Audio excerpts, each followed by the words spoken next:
Hey everybody. So I am live on Facebook and Instagram. So I'm like doing two screens. So if you're on Facebook, cool. If you're on Instagram and you're watching this, awesome. So today is the verse of the day. Like every day, so we get one. So today's verse is John 13, verse 34 through 35.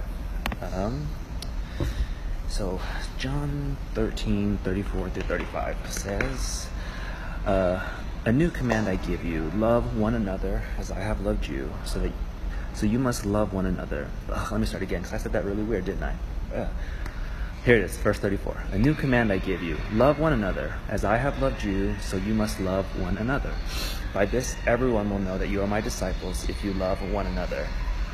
So I was reading this today, watching commentaries, watching some videos, and it I say it every time again, but it's so true that this is an awesome verse. So it's interesting because he says, a new command I give you, love one another as I have loved you, so you must love one another.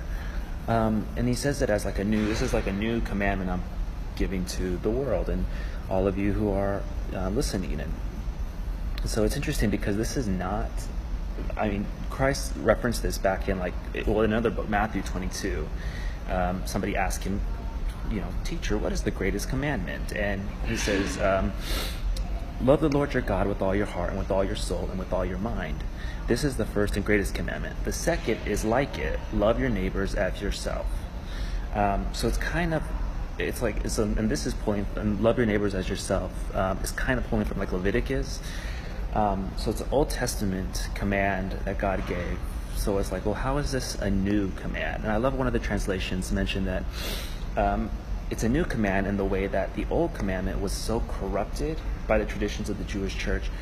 So loving your neighbor as yourself was just so messed up. And I've talked about this multiple times about how in the people in the old church and even today, that we came so off of looking after each other and helping each other and loving each other that it was more about going through motions, more about just checking off check boxes in our life and obeying the law and not caring about the widow, the immigrant, the orphan, the one who's oppressed. We were just more about what's going on. How do we better ourselves?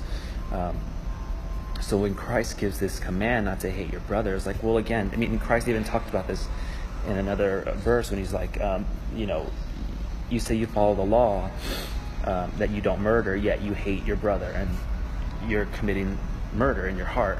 So it's all about getting our hearts right. So when he's professing this, it's a new command in the sense that I think they also said it's like the idea of you have an old book and yet you release a new edition of it with you kind of expanded upon it, you made it new. So it's, even though it's an old commandment, it's made new by the way that Christ is giving it. So telling you, love one another as I have loved you, so that you may love, so you must love one another.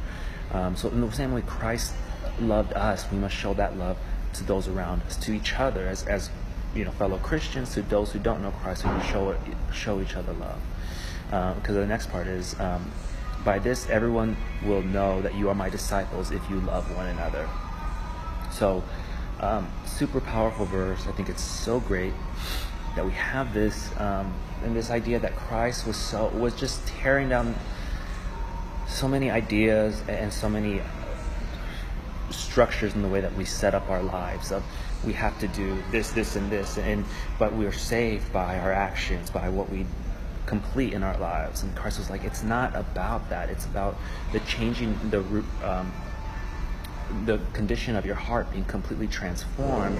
And when your heart's transformed into love, it moves to your head, to your mind, where your mind is like, you know what, it's not about me, it's about those around me. It's about, I come to know Christ, so the love that he poured about me, I have to show that love to others. The love that he showed to me while he was alive, but even greater, the love that he showed me by giving his life up on the cross and saying, you are worthy, you have a new life in me.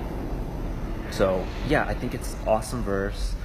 I hope it ministered to you, because it is super powerful. It's just a reminder, and it kind of goes along with yesterday's, but how important it is for us to understand love for each other. It's this brotherly love that regardless of who we are, what we do, that we still show love. I may not always agree with you. I may not think in the same way you think, but I'm going to show my love to you. And it's not, hey, I may not even like you. I mean, the things that we stand for in whatever our lives might be vastly different, but yet my brotherly love extends past that, because I understand that you are somebody who I've been called to love. We are the same, regardless how different we are. We are both humans. We're both children of God. We are called to be children of God. So by that, I have to then show my love to you. I'm compelled to show my love to you, not like being forced to, like, do it or I'll mess you up. But it's like, God loved me so much. Because he first loved me, I can show love.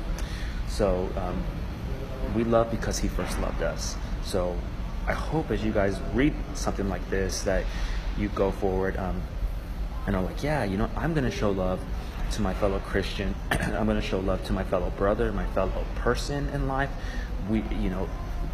Love above anything else.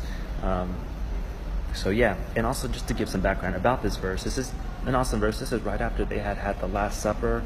Judas had just said, peace, I'm going to go betray you, Jesus. And he's sitting around the table and he's giving them this last conversation before he's being, before this last meeting. So before he's going to be crucified and given up, he has this conversation with them, telling them, this is like, if I can impart to you anything, it's this: love one another. So hope that blessed you. Can't wait for tomorrow's verse, and we'll see y'all tomorrow.